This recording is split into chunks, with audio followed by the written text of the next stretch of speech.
الرحمن الرحیم۔ حضرت ابو ہریرہ رضی اللہ تعالی عنہ سے مروی ہے کہ نبی کریم صلی اللہ تعالی علیہ وسلم نے ارشاد فرمایا وَإِذَا دَخَلَ رَمَضَانُ فُتِحَتْ أَبْوَابُ الْجَنَّةِ وَغُلِّقَتْ أَبْوَابُ جَهَنَّمِ وَسُلْسِلَتِ الشَّيَاطِينِ۔ حضور علیہ السلام نے ارشاد فرمایا کہ جب رمضان المبارک کے مہینے کی آمد ہوتی ہے تو اللہ رب العزت جنت کے تمام دروازوں کو کھول دیتا ہے اور جہنم کے تمام دروازوں کو مغلق کر دیتا ہے، بند کر دیتا ہے اور شیاطین کو جگڑ دیتا ہے۔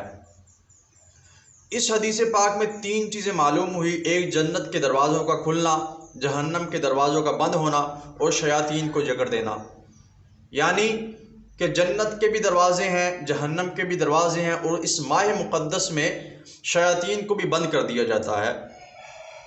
شیاطین کو اس لیے بند کر دیا جاتا ہے تاکہ روزے دار کے لیے اس کی نیکیاں کرنا اور گناہوں سے بچنا آسان ہو سکے، گناہ صغیرہ اور گناہ کبیرہ سے بچنا آسان ہو سکے، اور روزے